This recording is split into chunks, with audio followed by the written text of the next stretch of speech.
amany. Ny fanaraka akaiky Celestin sy Peter saingy vokatry ny olana teo amin'ny pneu dia tsy naraka ny Celestin mihitsy Peter satria dia voatery nijanona mihitsy nan'olon'izay tsy mety. Teo amin'ny 20 kilometatra sisa no nanomboka nitsoaka i Celestin nitarika hatramin'ny farany. Rehefa ezaona tsy napoiziko eo azy reto rasa za nianany amin'ny renivohitra matetika dia rasa foana no atao. Zay tazoma atao ilay izy dia misy valetsy aloha zany ilay rina azy dia ezaka manatombo an'ilay allure zany. Zay rasa izy. Tena ezaka zany azo na ilay maillot jaune arakaraka fiaraha-miasan'ilay malagasy za satria raha za rery tsy vita korery ilay izy fa fiaraha-miasan'ny malagasy zany azahoantsika ilay jaune.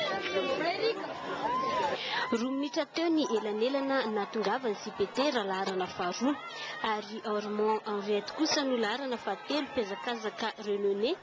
Tazana tao anatin'ny 10 tonga voalohany kosa Alexis Tortello sy Ravedabi ary mpiazakazaka malagasy hafa avy amin'ny ekipa nasionaly. Raha kapaka dia miverina amin'ny mpiazakazaka malagasy ny maillot jaune teto amin'ity dingana fahadimy Antsu Port Berger ity tamin'ny alalan'ny Celestin Rakotosimbola.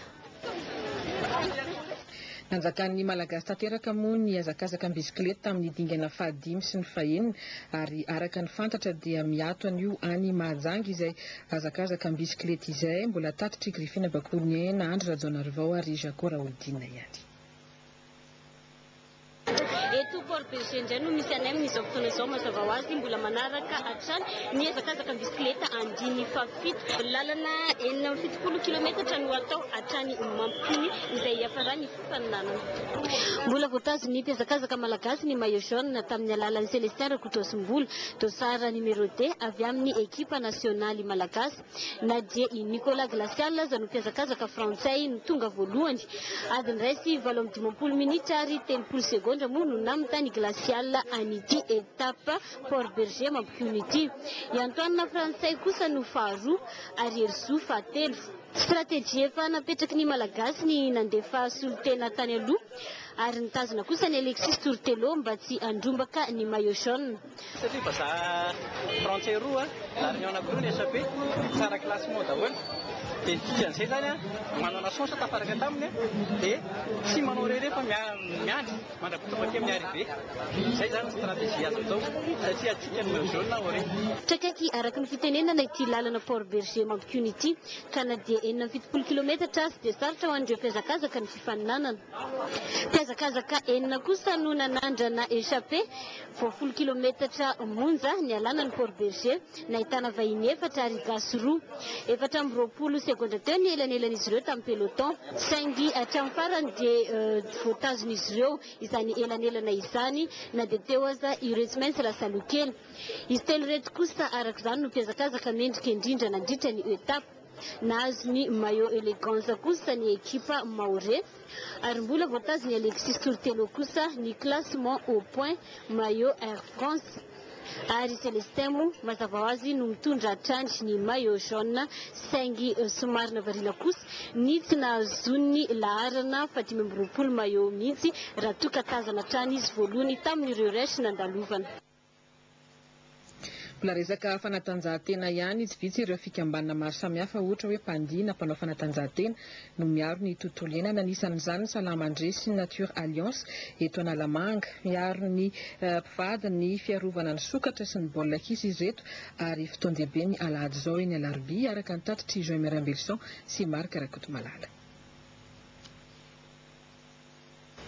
Ny Salamandra Nature zany sy ny Ecosys Action dia mitondra zava-baovao eto Madagasikara amin'ny resaka ikajina ny tontolo iainana. Misy zany amin'ity taon'ity taona izay iraisam-pirenena fikajina ny zava-manan'aina dia mandray anjara amin'izany zany ny Ecosys Action sy ny Salamandra Nature eto Madagasikara ka ny zava-dehibe atao zany dia fanentanana daholo be amin'ny resaka ny fiarovana ny sokatra. Ny sokatra dia manana ny mampiavaka azy Madagasikara ary iarahan'ny fikambanana iraisam-pirenena ho amin'ny fiarovana ny zava-manan'aina UICN izay manokana eo amin'ny sehatra fiarovana ny sokatra zany dia mankalaza n'izay andro natokana ho an'ny fiarovana sokatra izay. Raha ny zetrany raha tafiditra ao anatin'ny izay fiarovana ny sokatra sy ny tontolo iainana amin'ny ankapobeny izay ny fanatanjahantena misy ary indray anjara mafitrika amin'izany ny ligna Analamanga sy ny fédération malagasy ny baolina kitra. Amin'ny alahady io zany dia isy kalazana fiadiana ny amboara sokaka amin'ny momban'ny baolina kitra, ahitana ny sokajy taona zany ny U13, ny 15, U17, isy ihany koa ny fifaninanana eo amin'ny taranja zokiny vétéran sy ny vehivavy. Izafay no mitatana ny fotony ny valan-javaboary misy an'ireo sokatra faran'izay sahirana mihitsy na rovana eto Madagasikara. Zay moa dia ambany fiahian'ny ministeran'ny tontolo iainana izay miakoa an'izao hetsika angezabe izao. Izay no anisan'ny mahatonga tahana eto satria mandray anjara amin'ny fanentanana izay sady mandray anjara koa amin'ny fananganana ireo standy izay manodidina n'izao hetsika izao. Fa amaranantsika ny vaovao amin'ity ariva ity, ny fitsenany ireo mpino silamo izay nanatrika ny pèlerinage tany Lameka ho an'ireo solitena ny Majanga Rostina Muriel no mitatitra ny andindiny. 9 ny mpino silamo nalefa ny Alid Group tany Lameka nandray anjara tamin'ny fivainanana masina tamin'ity taona ity. Izy 20 Menaday izay nitsenena tamin'ny fomba manetriketrika teto Mahajanga ireto no solitena ny Mahajanga tamin'izany. Nafana tanteraka ny fitsenana azy ireo.